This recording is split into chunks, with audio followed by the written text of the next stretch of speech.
श्री कृष्ण। हर हर महादेव। हर मास की चतुर्थी तिथि भगवान गणेश को समर्पित होती है। चतुर्थी तिथि के स्वामी हैं भगवान गजानन गणेश। और जो कृष्ण पक्ष की चतुर्थी होती है वो संकष्टी चतुर्थी कहलाती है। इस बार जो भादों की चतुर्थी है वो बहुला संकष्टी चतुर्थी कहलाएगी। भादों की चतुर्थी को बहुला चतुर्थी के नाम से भी जाना जाता है और इसे भदवा चतुर्थी भी कहते हैं।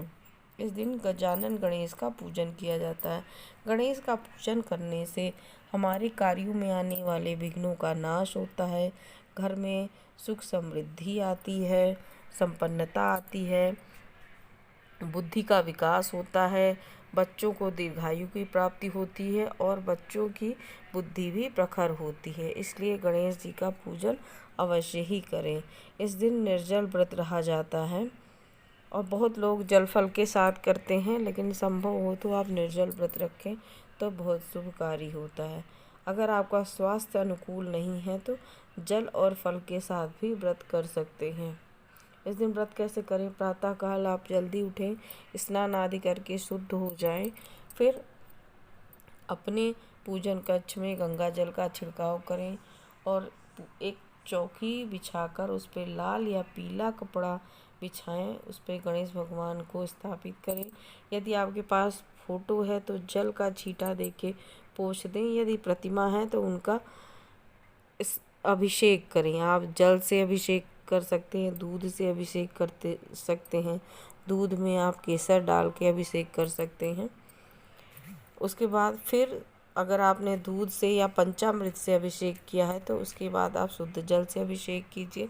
भगवान को सुंदर वस्त्र पहनाइए, भगवान को इत्र लगाइए। चंदन का इत्र भगवान को बहुत पसंद है, चंदन का इत्र लगाइए। सिंदूर का तिलक बहुत पसंद है गणेश जी को, तो उन्हें सिंदूर का तिलक लगाएं।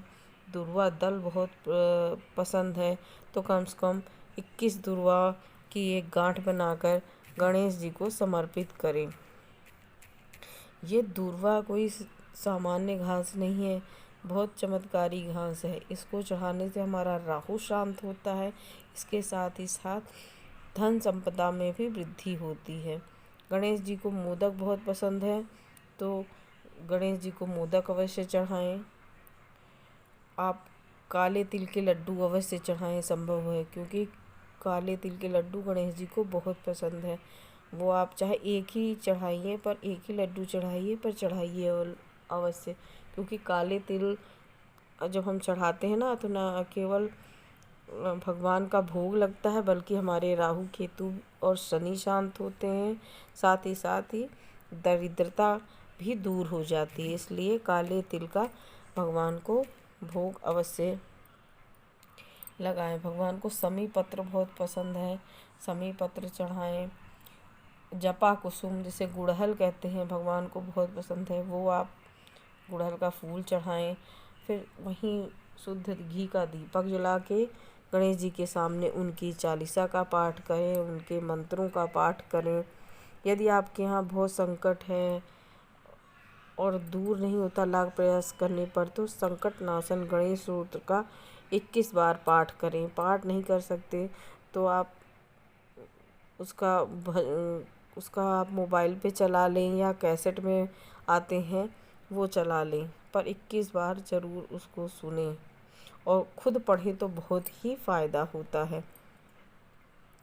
इसके साथ साथ यदि आप ऋण से पीड़ित हैं, बहुत ज़्यादा ऋण है, तो आपको ऋणहर्ता गणपति स्तोत्र का पाठ करना चाहिए। और इसके साथ ही साथ गणेश जी को दूर्वा की माला चढ़ानी चाहिए।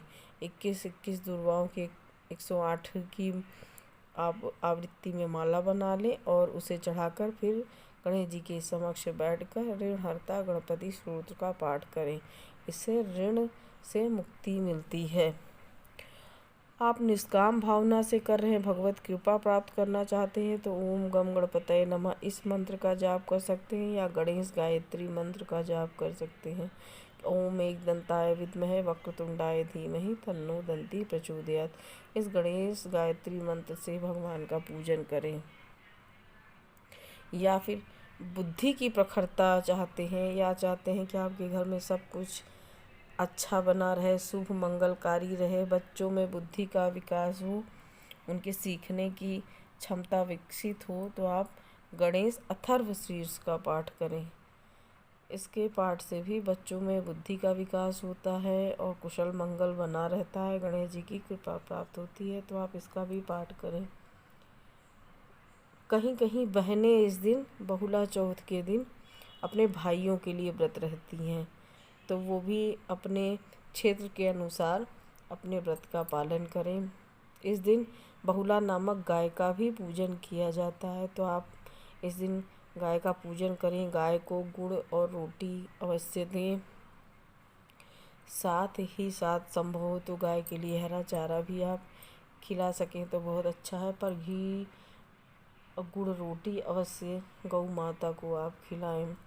इस दिन जिस दिन गऊ का पूजन किया जाता है उस दिन गाय के दूध दही आदि का प्रयोग नहीं किया जाता है, तो संभव है कि आप इस दिन गाय के दूध आदि का प्रयोग ना करें, गौ माता के प्रति समर्पित रहें, गणेश जी का पूजन करें। फिर जब चंद्रोदय हो फिर शाम को गणेश जी का पूजन करके फिर एक लोटे में जल, दूध, सफ़ेद फूल, सफ़ेद चंदन डालकर चंद्रदेव को अर्घ्य दें गणेश जी समझकर, और ओम सोम सोमाय नमः इस मंत्र का आप जाप करते हुए चंद्रदेव को अर्घ्य दें।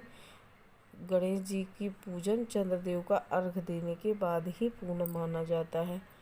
इसके बाद आप अपना व्रत जिन क्षेत्रों में खोला जाता है वो व्रत खोलें, अथवा अगले दिन पूजा पाठ के बाद अपना व्रत खोलें। गणेश भगवान की कृपा आप पर, हम पर, सब पर बनी रहे, इस मनोकामना से विदा लेती हूँ।